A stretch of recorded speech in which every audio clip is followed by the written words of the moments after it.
Bonjour à tous. Alors, aujourd'hui, je souhaiterais continuer encore sur l'alimentation après les deux petits chapitres sur le lait. Et vous allez voir, je vous l'avais promis, l'équivalence surprenante avec le gluten, avec le blé.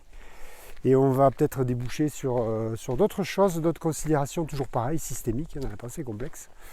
Donc le gluten, en fait, déjà il faut bien se mettre d'accord sur une chose, c'est que le gluten, ça fait partie de la grande famille des protéines.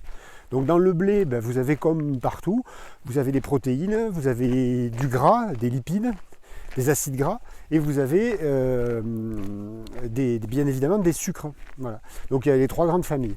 Bon, pour ce qui est du gluten, ça fait partie de la famille des protéines, et dans le gluten, c'est un sac, c'est un gros sac.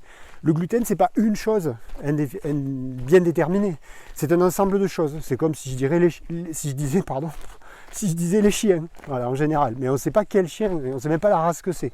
Donc voilà, le gluten déjà c'est ça. En plus le gluten, comme ce que je vous avais dit pour le lait, vous savez dans le lait il y a une portion protéique qui est soluble donc dans l'eau, et une portion protéique qui est insoluble. Donc les caséines, c'est la portion insoluble. Le gluten, c'est pareil, ça fait partie des protéines insolubles que vous retrouvez dans le blé. Donc, dans les proportions équivalentes, on a 80-20 pour le lait, 80% de solubles, 20% de non solubles, qui donnent les caséines, qui sont les caséines à l'origine des éventuelles allergies ou des éventuelles intolérances au lait. Et bien là, vous avez le gluten, ça fait partie des protéines insolubles et qui sont à l'origine potentiellement des intolérances au blé.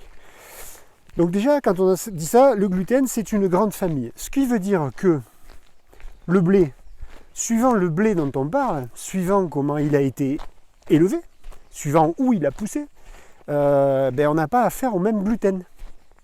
D'accord ? Comme on l'a vu tout à l'heure pour la dernière fois, les fois précédentes, pour le lait de vache, tant au niveau des acides gras qu'au niveau des protéines, clairement il était établi que la qualité de ces acides gras et de ces protéines qui étaient produites par la vache était directement indexée sur ce que mangeait la vache. En fait c'est pareil avec le blé.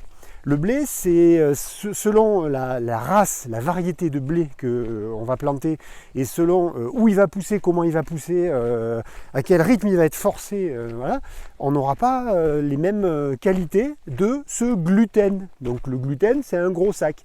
Donc c'est ce qui explique que, par exemple, on a des gens qui sont intolérants à certains, ils se rendent compte qu'il y a certains pains ou certains blés qui ne supportent pas, et il y a d'autres choses, par contre, finalement, ils sont les premiers surpris de voir que ça passe. Donc ça, c'est la première des choses. Mais en fait, en plus, je dirais, pour le gluten, il y a une autre particularité, c'est que gluten, quand on dit gluten, on pense souvent au pain. Il n'y a pas que le pain, hein. On fait plein de choses avec la farine de blé. Mais en l'occurrence, le pain, surtout en France, c'est quand même quelque chose bien marqué culturellement. Mais en fait, ce pain, il faut bien voir aussi que ça dépend, le gluten, ça dépend comment on va le travailler pour fabriquer notre pain. C'est-à-dire qu'il y a une différence colossale entre un blé qu'on va faire lever à vitesse grand V avec des ferments industriels qui auront été achetés et un blé qu'on va faire lever, je dirais, à l'ancienne, comme le faisaient les boulangers d'antan qui se levaient à minuit ou à 1h du matin pour attaquer leur levée, avec des ferments locaux, c'est-à-dire que chaque boulanger cultivait son levain. Il n'y avait pas de levain qui était acheté auprès d'un industriel. Chaque boulanger fabriquait son levain, c'est-à-dire de la farine, de l'eau, un petit peu de sel, et l'ensemencement local des bactéries, des champignons qui traînaient dans l'atmosphère locale. Un levain local. Premièrement. Deuxièmement, le blé, il n'était pas moulu à la même vitesse, à la même finesse, etc.